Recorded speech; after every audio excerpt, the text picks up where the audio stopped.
Fairtrade coffee beans, once a profitable crop for farming communities across Colombia, but now at risk as growers seek better returns from other crops. For buyers such as David Waugh from Jersey, a trip to the third largest coffee producing country in the world opened his eyes to the threats the industry faces. I think what we learned on this particular trip was that how the market is distorted by various factors outside of so many different people's control. I mean, one of the biggest issues down in Colombia this year has been rain. There's been massive rainfall, which has caused huge problems on their crop and the amount of crop they're able to grow. Another issue, and because of that then, the price of coffee, Colombian coffee, has gone up significantly on the market. That in turn has impacted on the fair trade certified coffees because they already want a premium on the market. They want even more of a premium. And then you even go one stage further to organic farmers, and they want a further premium. And what actually had happened was that because of all these premiums being added on and the base price going up so much, a lot of the farmers had to actually stop selling coffee as fair trade certified or organic. In fact, one farmer, organically grown farmer, actually gone back to straightforward farming methods again because of the cost of organic production. Demand for fair trade coffee was steady until about 3 years ago. Now the economic downturn means growers are struggling to make their margins and are having to raid their savings to maintain investment in the product. For the fair trade movement, this could be a make or break period in its short history. How much does its future success depend on the support of the major buyers, the supermarket chains? I think market forces demand what goes on the supermarket shelves. If a customer is demanding at the supermarket that the product is fair trade certified, the supermarket will put that on the shelf. Now, does that mean the supermarket owners inherently believe that what they're doing is right, that they should be doing that? I don't know, I'll leave that for them to decide. But I think in a hard, harsh commercial world, at the end of the day, if the supermarket isn't putting on the shelf what the consumer wants, they ain't going to sell anything. It's as simple as that. David Waugh travelled to Colombia as part of a group of buyers from all over the UK. The country is the third largest grower of coffee in the world, behind Brazil and Vietnam.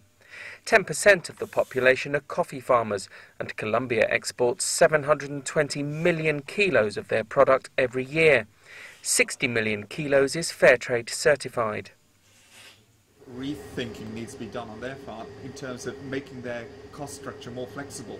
What we found with one of the cooperatives that we dealt with was that they couldn't sell all of their coffee as fair trade certified, and so as a result they still had the baseline cost of fair trade foundation costs and paperwork and bureaucracy, but they couldn't actually get the benefit of all of that from all the sale of all their coffee as being fair trade certified. It sounds a little bizarre, but how fair trade need to react to that is that they need to adjust their cost base on the basis of how much the farmers are selling on the market. Colombia's busy ports are testimony to the success of the export market in coffee. Over the past 2 decades, local communities have reinvested profits from fair trade in their social programs, including schools, community loans and environmental education. But with huge swings in currency and commodity prices, that investment is now under threat. Do they actually ultimately have a future? Who knows? I think the conditions now, a decade after the coffee markets collapsed, it's a hugely different field now. The markets have risen significantly, there are far better returns. The question then is is fair trade still relevant today? Because the farmer is actually getting paid a decent price for their product. That's a good question to ask.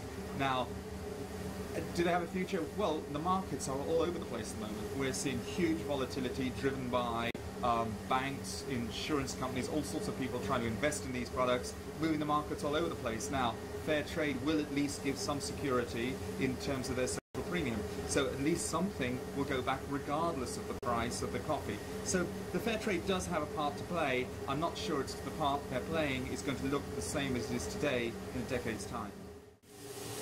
Niche suppliers such as David Waugh continue to support fair trade growers both with genuine passion and hard cash. The Colombian government too has invested in the movement and formed the National Federation of Coffee Growers in an attempt to coordinate production and marketing and woo bigger bean buyers such as Starbucks. Some may say that fair trade has done its job, raising awareness of the need for ethical consumption. But is that achievement reflected in the buying habits of coffee drinkers globally?